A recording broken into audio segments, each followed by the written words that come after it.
반갑습니다. 저희들이 세전 제5장 사회를 공부하고 있습니다.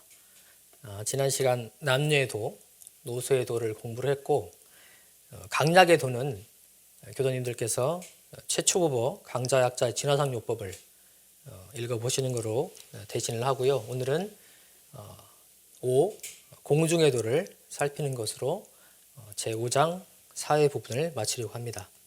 사회란 사람과 사람이 서로 어울려서 이룩된 집단 혹은 세계를 말합니다.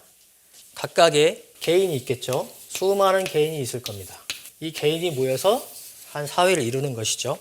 그리고 그 안에는 개인이 또 묶입니다. 그래서 우리가 앞에 공부했던 남, 여 이렇게 묶이죠. 또 노, 소, 늙고 젊고 또 뭐가 있죠? 우리가 건너뛴 강, 약, 강자, 약자가 있죠. 또 뭐가 있습니까? 지자, 우자, 수많은 분류가 있겠죠. 그리고 이제 오늘 공부할 것은 이 사회에 있는 개인 혹은 이 사회에 있지만 이 각각과 함께 또 이 사회의 구성원 집단과 개인 간의 관계에 대해서 공부를 하려고 합니다. 그래서 공중의 도, 이 사회의 구성원으로서의 개인이 어떻게 도를 지켜야 하는가, 그 내용을 오늘 살펴보려고 합니다.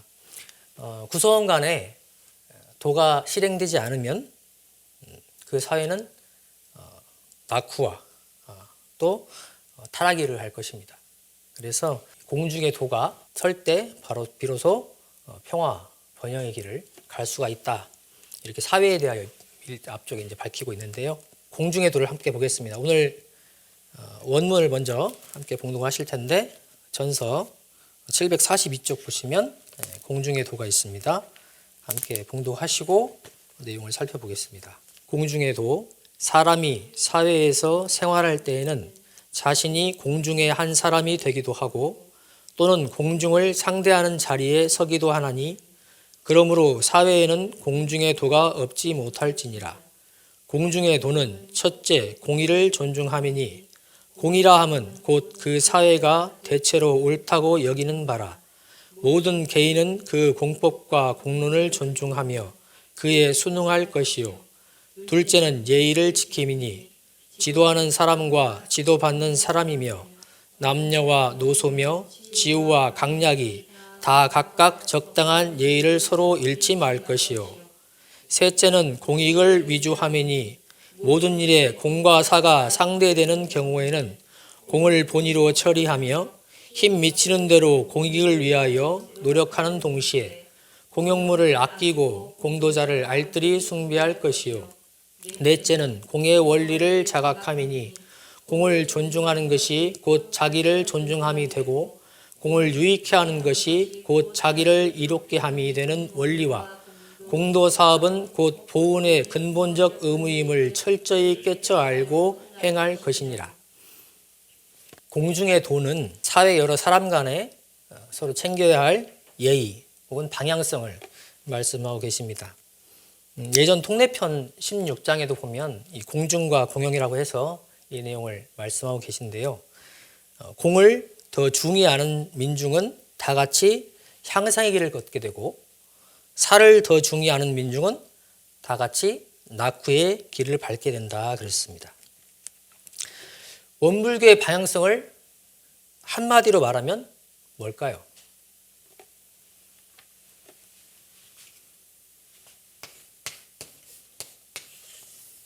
공입니다. 공. 개개의 동기에 이렇게 밝혀놓으셨죠. 정신개복으로 나 혼자 잘 먹고 잘 살아라 그러셨나요?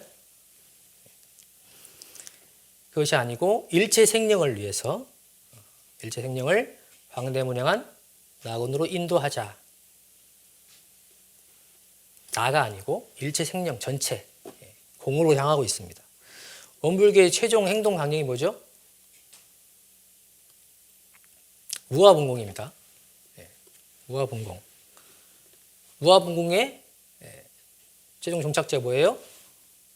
공입니다. 공. 그렇죠? 서품 9장에 보면 방언공사로 분쟁이 있었던 적이 있습니다. 한 부호가 자기는 아무것도 안 해놓고 이제 공사가 완성되어 가니까 그걸 차지하려고 수를 부리죠. 그때 대종사님께서 이런 말씀을 하셨어요. 우리의 본의가 뭐냐? 공을 위하여 활동하자는 것이다. 우리의 본의는 공중을 위하여 활동하자는 겁니다. 공의의 공. 우리가 모든 공부나 사업을 하는 데 있어서 공으로 방향을 잡지 못하면 그 방향은 잘못된 거라 생각합니다. 대종사님은 공으로 가자 하셨어요. 대종사님의 삶을 보면 오직 공으로 사신 분이죠. 대종사님께서 실천하신 얘기가 있죠. 기차를 타고 가다가 내려서 기차역에 화장실을 들리시게 되는데 화장실이 아주 지저분해요. 여러분들은 화장실이 지저분하면 어떻게 하십니까? 누가 이렇게 도대체 지저분하게 쓴 거야? 일단 그 사람을 원망하고 그 다음 어떻게 하죠? 누가 관리를 하는 거예요 도대체? 그 관리하는 사람을 원망하고 거기를 조용히 비켜서 깨끗한 데를 찾아서 아마 갈 겁니다. 대종사님께서는 그렇게 안 하셨죠? 바로 당신의 손수건을 꺼내서 깨끗이 닦아놓고 정리해놓고 나오셨습니다. 저도 이 법문 그 얘기를 듣고 실천하려고 그래서 휴지가 떨어졌으면 좀 이게 주워서 넣으려고 하고 이렇게 실천하고 있는데 대종사님께서는 실제로 말로만 공을 위하자가 아니고 실제로 행동으로 보여주셨습니다. 또 한 예로 제자들과 함께 방언공사를 하셨죠. 그때 방언공사를 시작할 때 제자들을 불러놓고 이렇게 말씀하셨어요. 내가 장차 저 길룡리 전면에 바닷물이 내용하는 계퍼를 막아서 옥답을 만들어 우리 조합의 기본 자산으로 삼고자 하노니 이는 폐물 이용으로서 국가 사회의 생산 확충의 한 본공이 될 뿐 아니라 우리로서도 공도 사업의 개척자가 될 것이니 여러분의 의향은 어떠한가? 일을 하면서도 방향은 공도 사업이었습니다. 우리 교단의 사업을 하면서도 방향은 세상을 향해 있었고 결국 공을 향하고 있었다는 얘기죠. 그러면 우리 원불교만 그러냐? 이 세상에 있는 모든 사회나 단체의 방향은 이 공을 향하고 있습니다. 그게 그 단체 사회의 존재 이유죠. 공을 표방하지 않으면 그 단체는 있을 이유가 없어요.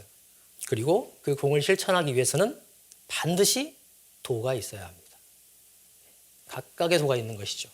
그래서 우리가 앞에 공부했던 남녀에도, 노소에도 이런 것들이 다 합쳐지고 오늘 배우는 공중에도 다 합쳐져서 한 사회의 도가 되고 확장돼서 전 세계를 아우르는 도가 있어야 한다는 것이죠. 도를 행하면 뭐가 나오죠? 도를 행하면 뭐가 나옵니까? 덕이 나오죠. 덕이 나옵니다. 즉 바른 이치를 행하면 은혜가 된다는 것입니다. 오늘의 주제가 공중의 도지만 사실 핵심 키워드는 공심입니다. 공심. 공심이 바탕되어야 공중의 도가 실현이 되죠.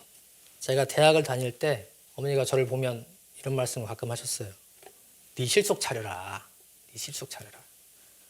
제가 참 실속 없이 맨날 퍼주고 다녔나. 그렇게 보셨나 봐요, 어머니는. 그런데 왜 그런 말씀 하셨을까? 어머니의 범주는 가족이에요, 가족. 그러니까 퍼주는 것이 내 아들한테는 안 좋다 이거죠. 저의 범위도 그 당시에 원불교 활동을 하는 우리 동아리 회원들이었습니다. 그래서 동아리 회원들한테 퍼주는 건 아깝지 않았어요. 그런데 큰 공심을 가지고 살아오신 분들의 말을 들어보면 살아보시고 나서 이렇게 얘기하세요. 공심으로 살아봐라. 공심으로 살아봐라. 더 크게 살아봐라. 그러면 그 가운데 대중도 유익이 될 것이고 그 가운데 당신들의 행복도 있을 거다. 당신이 체험으로 얘기하신 내용들을 정말 진솔하게 얘기하시는 것을 많이 듣게 됩니다. 공심에 대한 얘기를 몇 가지 하고 들어가려고 합니다. 대종사님께서 하신 말씀들인데요. 요한복음 42장에 보면 대종사께서 큰 이익을 구하는 사람은 먼저 공심을 양성한다고 하셨습니다. 사심으로 살면 큰 이익은 요구하는 것이죠. 그리고 대종사께서 사람을 쓰실 때는 늘 그 신성과 공심과 실행을 먼저 물으시고 그 다음에 그 아는 것과 재주를 물었다고 하십니다. 아무리 많은 재주와 아는 것이 있어도 그 방향이 공으로 가지 못하면 그 아는 것과 재주가 오히려 공중에 해를 줄 수 있다는 것이죠. 그 재주와 아는 것이 크면 클수록 더 큰 피해를 줄 수가 있다. 그리고 그 당사자도 타락의 길을 걷게 됩니다. 그래서 아는 것과 재주가 많으면 좋겠지만 설사 부족하더라도 공심이 투철해야 결국 공중에 유익을 주는 공도자가 된다. 그리고 그것은 나의 행복과 결국 연결이 된다. 그런 내용이죠. 그리고 이 공심이 지극하면 또 묘하게 채워주는 이치가 있습니다. 공심을 바라면 왠지 나 희생하는 것 같고 그렇게 생각하기가 쉬운데 공적인 일을 순일하게 해본 분들이면 아마 체험을 하게 될 그런 내용인데요. 묘하게 채워주는 이치가 있습니다. 예를 하나 들어볼까요? 전건평 2차 방언공사를 할 때 재방언공사가 1956년부터 4년 동안 이루어졌는데 그때 당시 이 책임자가 형산 김홍철 선지님이었습니다. 근데 공사를 해라 했는데 돈이 없는 거예요. 근데 그 당시에는 먼저 자비로 공사를 하고 나서 마치면 이렇게 했습니다 하고 보고를 하면 도에서 전남도청에서 그 지원금을 줬다고 그래요. 근데 시작할 돈이 없는 거예요. 그래서 그 당시 제방공사 총재였던 정산중 사님을 찾아갔습니다. 돈 좀 주십시오. 정산중 사님이 탁 주셨을까요? 나만 믿고 가. 하늘같이 믿고 가. 그리고 돌려보내셨어요. 여러분들은 그렇게 돌려보내시면 네 하고 가서 열심히 하시겠습니까? 형사님은 더 이상 말을 못하고 일단 가셨대요. 길이 있겠지. 그리고 3일 밤낮을 끙끙대면서 어찌해야 되나 하고 있는데 3일 딱 지나고 나니까 방도가 탁 떠오르더라는 거예요. 그리고 돈을 빌려서 공사를 잘 마무리하고 또 도청에서 이렇게 돈을 다시 받아서 마무리를 했다고 합니다. 정산정산 위력인가. 근데 묘하게 그 돈 빌릴 때가 딱 생겼다는 거예요. 공심으로 지극하게 하면 도와준다. 이 예화는 신심과 공심으로 일을 성공시킨 그 예화가 아닐까 싶습니다. 하나만 더 얘기하면 공심이 있어야 대종사님의 법도 받아간다 하셨습니다. 앞에는 신성이 있죠. 신성이 있고 공심이 있으면 대종사님의 법을 받아간다. 왜 그런가? 우리 법의 방향이 바로 이 공이기 때문입니다. 방향이 다른데 어떻게 그 법을 받겠어요? 같이 공으로 가야 그 공으로 향하는 법을 받게 되는 것이죠. 대종사님께서는 신성과 공심을 특별히 강조를 하셨습니다. 이렇게 공심이 바탕이 되어야 오늘 얘기하는 공중의 도를 실천할 수가 있고 꾸준히 갈 수가 있습니다. 본문으로 들어가서 공중의 도를 살펴보겠습니다. 공중의 도는 4가지가 있습니다. 제가 적어놨는데요. 첫 번째가 공의를 존중함, 두 번째가 예의를 지킴, 세 번째가 공익을 위주함, 넷째가 공의 원리를 자각함입니다. 순서는 이렇게 돼 있는데 저는 오늘 네 번째를 먼저 보려고 합니다. 공의 원리를 자각해야 된다. 이것이 세 가지 앞의 도를 행함으로써 얻게 되는 결과이면서 또는 시작이 되기 때문에 네 번째를 먼저 보려고 합니다. 공의 원리를 자각한다. 깨쳐 알고 행한다. 우리의 존재는 작게 보면 개인이지만 확대시키면 이 우주와 하나가 됩니다. 우리 아침 선할 때마다 느끼잖아요. 그렇죠? 그래서 우주 만유가 나와 둘이 아니다 하는 것에서 출발해야 합니다. 이것이 확신이 서지 않는다. 그러면 연결되어 있다는 건 알 수가 있죠. 우리가 다 우리 연결된 존재잖아요. 거기서부터 시작해서 좋을 것 같습니다. 자, 공의 원리를 자각함 그 내용을 보겠습니다. 먼저 공을 존중하는 것이 자기를 존중하는 것이다. 그렇습니까? 공을 존중하는 게 자기를 존중하는 것이 됩니까? 공의 원리를 모르고 나와 공을 분리시켜 생각하면 쉽지 않을 거예요. 근데 반대로 자기만 존중하다가 대중에게 큰 해를 끼치고 결국 자기에게 큰 해가 돌아오는 경우를 우리는 종종 보게 됩니다. 저는 지금 가장 이슈가 되는 코로나 사태가 그 예라고 생각합니다. 중국에서 처음에 시작이 됐죠. 중국이 공을 생각하고 중국을 생각하고 전 세계를 생각했다면 그걸 감췄을까? 축소시키려는 의욕이 있었죠. 실제로 그러했고 결국 넉 달이 지난 지금 전 세계에 코로나 바이러스가 유행하게 됐고 수많은 사상자를 나게 했습니다. 공을 존중하지 않았기 때문에 자기만을 존중했기 때문에 세계에 큰 해를 끼치게 됐고 결국 중국에 다시 돌아올 겁니다. 우리나라에서는 어땠나요? 종교단체가 자기의 감추고 싶은 것이 있었는지 숨기게 됐죠. 그러면서 우리 국가를 위험에 빠뜨렸죠.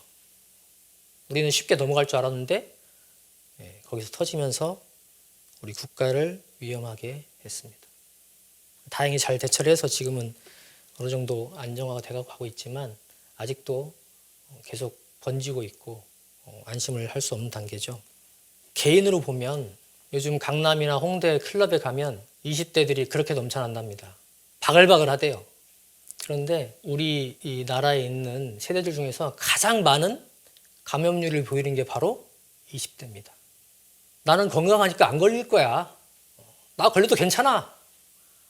이렇게 생각하는 것인지 마스크도 없이 그냥 그 좁은 공간에 가서 즐길 걸 즐긴다는 거죠.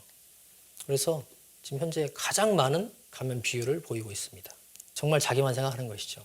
그게 결국 내 가족을 위협하고 이 세상을 위협한다는 것을 모르는 겁니다.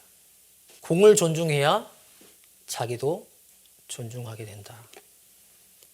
두 번째는 공을 이롭게 하는 게 나를 이롭게 하는 것이다. 이 역시 공의 원리에 바탕해야 됩니다. 대종사께서 예를 드신 게 하나 있는데요. 시골 마을에 홍수가 났다 그래요. 그러면 다 농사를 짓는 사람들이잖아요. 그러면 홍수가 나면 어디로 달려가야 됩니까? 네, 자기 논으로 다 달려가요. 다 논으로. 응? 피해 날까 봐 뚝 정비하러 가는 거죠. 근데 한 사람만 저수지로 달려가더래요. 저수지가 무너지면 아무리 내 뚝을 잘 막아놔도 다 휩쓸려 가죠. 이 사람이 저는 공심도 있을 뿐더러 지혜도 있는 사람이다. 저수지가 무너지면 다 같이 망하잖아요. 공을 이롭게 하는 것이 더 큰 범주에서 보면 나를 위하는 것이 되는데 이 원리를 모르기 때문에 자기만 살겠다고 그 눈앞에 보이는 그 이익론을 쫓아서 자기를 이롭게 하느라 공을 위태하게 하고 결국 자기를 위태하게 하는 그런 결과를 가져오게 된다. 그리고 마지막으로 공도 사업이 바로 보은의 근본적 의무임을 알아야 된다. 우리는 사은의 곡물이다 하는 얘기 들어보셨습니까? 사은의 곡물. 사은은 천지, 부모, 동포, 법률임이죠. 그분들의 은혜로 우리가 생명을 유지하고 살고 있습니다. 언제부터 언제까지요? 영생토록입니다. 영생토록. 지금생뿐만이 아니고 과거생, 지금생, 미래생을 통해서 영생토록 우리는 그 은혜 속에 살아가고 있고 살아갈 겁니다.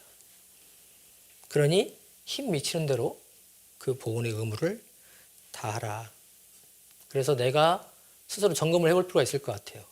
공중을 위해서 나는 정신, 육신, 물질로 얼마나 노력을 하고 있는가. 한번 들여다보세요. 내가 공중을 위해서 하고 있는 일이 뭐가 있나. 정신, 육신, 물질로. 저도 점검을 한번 해봤어요. 육신적으로는 아직 교당 안에 머물러 있어서 교당 일을 하고 있는 것 같고 정신적으로는 좀 벗어난 것 같아요. 그래서 아침 저녁 친구를 모실 때 교당과 국가와 세계를 위해서 기도를 하고 있는데 그 기도하는 거 외에는 큰 노력은 못하고 있는 것 같고 물질적으로 별로 가진 게 없기 때문에 별로 하는 건 없지만 그래도 정기훈하는 게 있더라고요. 저도 점검을 해보니까 제가 졸업했던 영산산업대학교, 온물계 대학원대학교 그리고 온물계 청소년기와 기금 모으는 거 있습니다.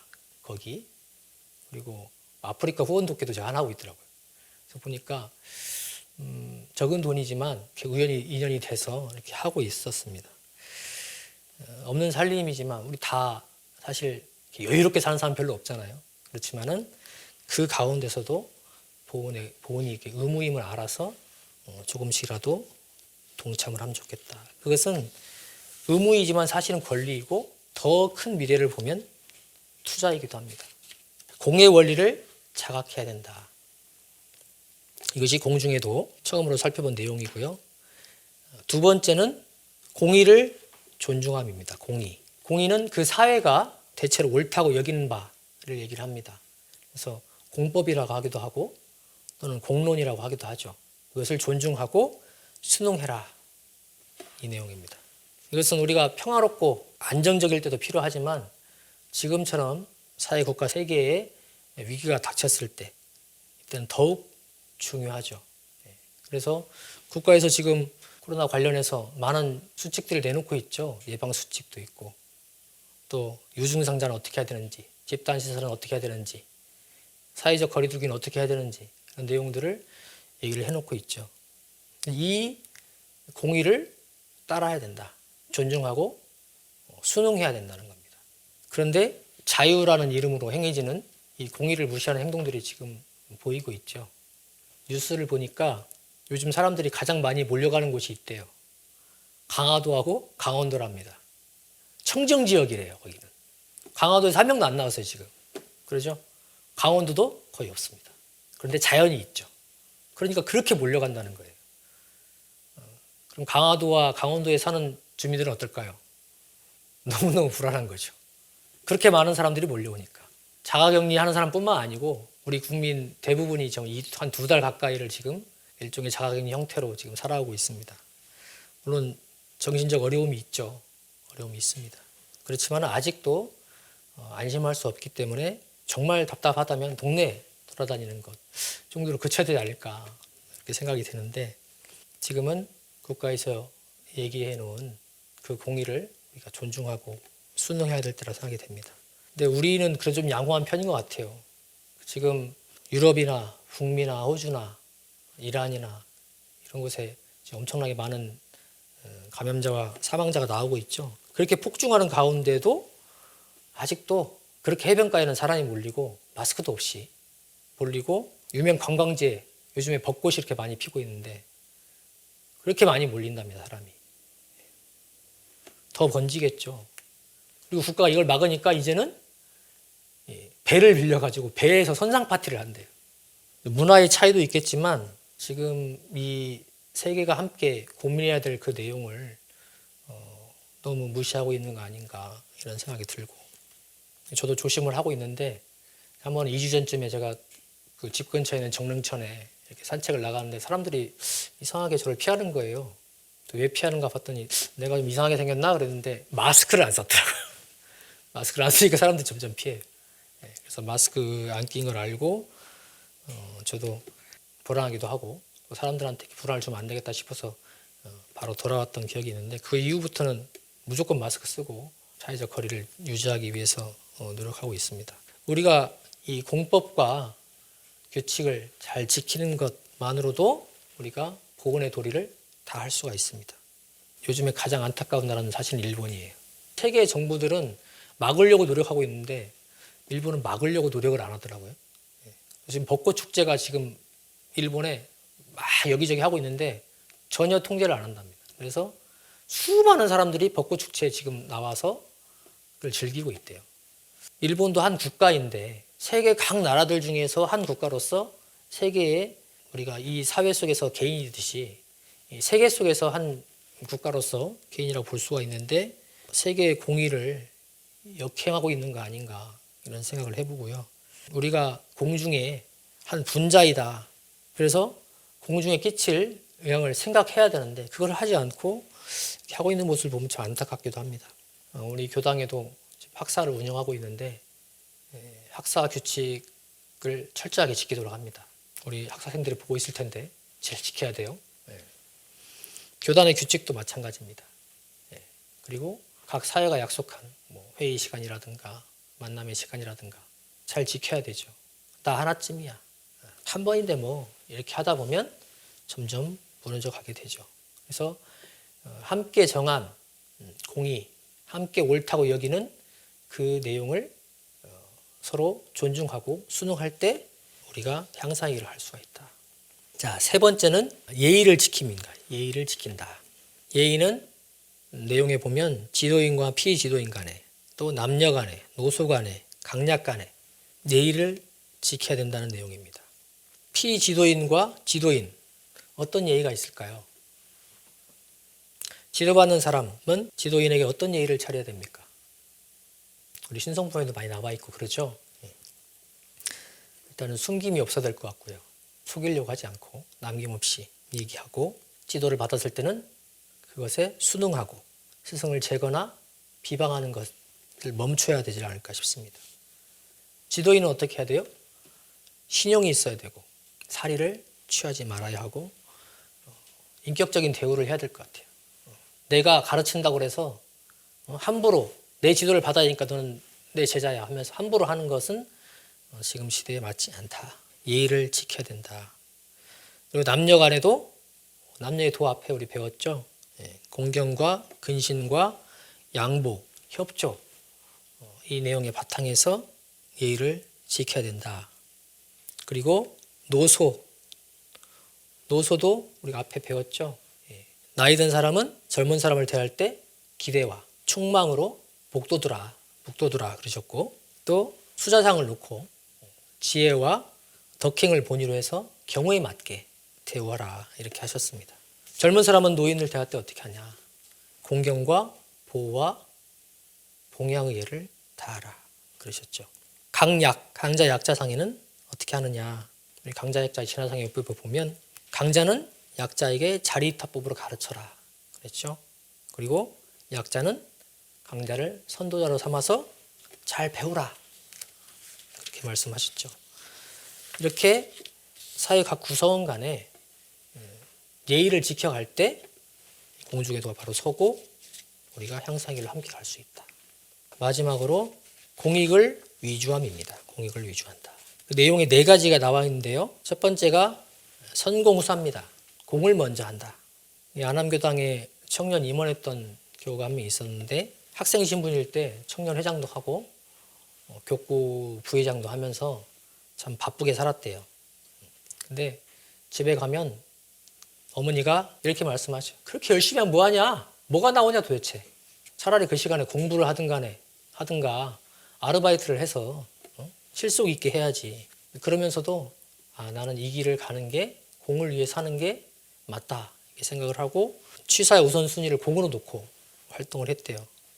그랬더니 묘하게 아르바이트해서 벌 돈 그만큼이 생기더라는 거예요. 필요할 때 그만큼의 도움에 따르더라. 일종의 학생이니까 장학금의 형태였겠죠. 근데 사실은 우리 교단에서도 이런 학생들 또는 청년들에게 실질적인 도움을 줄 필요가 있겠다는 생각이 듭니다. 그냥 공을 위해서 열심히 하면 철록이 떨어진다 이렇게만 강조할 것이 아니고 그것은 이제 실행하는 사람이 먹을 마음이겠지만 공적인 일을 맡긴 사람으로서는 그에 맞게 형편 따라서 적절한 혜택을 주는 것이 필요하겠다. 그래서 이 교당에서는 어떻게든 돈을 구해서 우리 청년 임원들에게 좀 주려고 노력을 하고 있는데 부족하지만 이것은 우리 교당뿐만 아니고 전 교단적으로 노력해야 할 내용이 아닌가 싶습니다. 그래서 선공후사가 우리 앞에서 나서서 일하는 우리 임원들, 공부자들의 표준이 될 수 있도록 지도를 해주고 또 그렇게 마음먹을 수 있도록 해주는 게 좋겠다는 생각을 해보고요. 두 번째는 공익에 노력하는 것입니다. 공익과 사학이 대치할 때는 어떻게 하느냐? 정당한 경의를 찾아서 처리하라. 그래서 공중을 본위로 해라. 그렇게 하셨습니다. 그리고 공중의 이익이 될 일을 발견하면 힘 미치는 대로 미루지 말고 하라. 그러셨습니다. 옛날에 정조시대 때 영의정을 지낸 정홍순이라는 분이 있었답니다. 근데 이제 깨진 엽전이 하나 있었대요. 한푼이라고 그러죠. 근데 그걸 가지고 수리하는 데를 가서 2푼을 주고 그걸 고쳤대요. 한 푼짜리를. 여러분들은 그렇게 하시겠습니까? 왜 그렇게 하냐고 옆에서 이해 안 되는 사람이 물어봤어요. 그러니까 나는 손해를 봤지만 국가에는 한 푼의 이익이 생기지 않았느냐. 지금의 경제 논리로 보면 맞지 않은 내용이죠. 근데 여기서 우리가 볼 건 뭐냐. 그분의 공심을 보자는 거죠. 내 사익이 아니고 공익을 먼저 생각하는 그 마음. 그분이 아주 쫄쫄이 가난하게 복 없이 그렇게 가셨을까요? 저는 그분의 삶이 복으로 가득 차고 다음 생도 아마 복이 여여한 삶을 사실 거라 이런 생각이 듭니다. 그게 인과잖아요. 그래서 공익에 노력하자. 세 번째는 공용물을 아끼자 그랬습니다. 남의 것, 공공물건, 공공시설물, 더 나아가서는 우주 만물 전체가 다 공용이다. 그래서 함부로 하지 말라. 그리고 아껴라. 저는 우리 한국사에서 현대사회에서 많은 변혁이 있었지만 시민사회 의식이 가장 크게 변한 때가 언제냐 하면 저는 2002년 월드컵 이후가 아닌가 생각을 합니다. 제 개인적인 생각이에요. 그때부터 세계 사람들이 몰려온다. 그래서 화장실도 더 깨끗해진 것 같고요. 주변 공원이나 길거리나 이런 게 더 깨끗해진 것 같아요. 저는 그렇게 느꼈어요. 제가 이제 90년대 말에 이렇게 대학을 다녔었는데 그때 가보면 그렇게 화장실도 더럽고 밖에 이렇게 술병도 많고 그렇게 왜 그때는 이렇게 공중전화가 유리가 많이 깨져 있었는지 참 많이 깨져 있었어요. 그런데 2000 월드컵 이후로는 그런 걸 별로 못 보게 된 것 같아요. 그래도 아직 있죠. 소수 이기적인 행동을 하는 사람들이 있는데 앞으로는 그런 사람들은 대중 속에 서지 못할 거라 생각이 됩니다. 그리고 그렇게 되어야 이 사회가 안전하고 바르고 청결해지고 편안해지고 그러지 않겠습니까? 그래서 공용물을 아껴라 하는 내용입니다. 공용물은 꼭 어떤 형태가 있는 것만은 아니에요. 일상적으로 주어지는 것들. 교당에 오면 물도 쓰고 전기도 쓰고 그러죠. 밖에 나가면 한강물도 있고 다 있잖아요. 공기도 있고. 그것도 다 공용물입니다. 이것은 공용물로 생각 안 하는 것 같기도 해요. 우리 교도님들은 안 그러는데 불 켜져 있으면 아무도 없을 때 불 끄시죠? 보일러 내가 썼으면 끄고 가시잖아요. 그죠? 물론 안 꺼서 제가 끈 경우도 있습니다. 말은 안 할게 누가 했다고 안 할 텐데 내 것이다 생각하면 그렇게 할까? 자동차 그 매연 뿜뿜 나는 그런 걸 몰고 다니는 사람들 공기를 공용물이라 생각할까요? 그러니까 그렇게 뿜고 다니겠죠. 몰라서 그런 경우가 많은 것 같아요. 알게 해줄 의무가 있는 것 같고 그리고 공용물을 만약에 내가 훼손하거나 피해를 줬다면 반드시 보상을 해야 합니다. 반드시 해야 돼요. 그것은 하지 않으면 이자가 계속 붙어서 돌아옵니다. 반드시 보상을 해서 해야 할 것이고 그걸 맡고 있는 책임자라면 더욱 관리를 잘 해야 될 것이고 그래서 우리 모두의 공용물이 잘 사용될 수 있도록 그렇게 할 의무가 우리가 다 있다 하는 내용입니다. 마지막으로 공도자 숭배입니다. 앞서서 공을 위해 노력한 분들에게는 대우를 해드려야 된다. 설사 부족함이 있어도 실수가 있어도 우리 교당에도 회장단도 있고 단장 중앙도 있고 사업부 임원도 있고 많이 있습니다. 그분들이 교당을 위해서 정신, 육신, 물질로 훨씬 에너지를 많이 쓰죠? 그런데 앞에 나서 있다는 이유로 시비나 가리고 응원은 못 해줄 망정 깎아내리고 하면 안 되겠죠. 그분들이 그렇게 힘쓰고 있는데 대우를 해드려야죠. 물론 하는 분은 사심없이 하겠지만 우리 입장에서는 그 혜택을 받는 분들 입장에서는 반드시 공도자로서 대우를 해드려야겠다. 그분들은 사양하고 우리는 해드리고 그래야 아름답겠죠. 얼마 전에 우리 교당 회장님이 준산 강준호 회장님이 서울교구의 상임위원도 되고 기획원장이 되셨는데 아마 앞으로 애를 많이 쓰시겠죠. 서울 교화를 위해서 쓰실 텐데 우리가 그런 소식을 접했을 때 또 그런 일을 하실 때 함께 응원해드리고 기운을 밀어드리는 것이 공도자 숭배의 한 방법이 되지 않을까 싶습니다. 그래야 결국 우리 서울교화를 살려내고 우리를 위한 일이 되죠. 그게 결국. 그리고 또 나에게 어떤 공적인 일을 맡을 기회가 온다면 사양하지 말고 나서는 그런 공도정신을 우리가 가질 필요가 있겠다. 그것이 바로 우리 대종사님께서 바라는 우리 공부인들의 공도생활의 모습이 아닐까 싶습니다. 이렇게 공을 위해서 노력을 하면 사회도 좋아지지만 개인적으로도 사실 좋아지는 혜택이 있습니다. 진리가 주는 혜택이 있어요. 예를 하나 들어보면 인가품 9장에 보면 이런 내용이 있습니다. 정업은 난면이라 그러죠. 정해진 업은 부처님도 면하지 못한다 그러는데 이 정업을 경하게 약하게 하는 방법이 있다 그랬습니다. 거기 내용에 보면 그 방법이 뭐냐? 바로 공중에 덕을 심어라. 그러면 공중에 옹호를 받게 되고 악연이 감히 침범을 못하게 된다. 이게 바로 타력을 통한 업의 경감이라고 할 수 있습니다.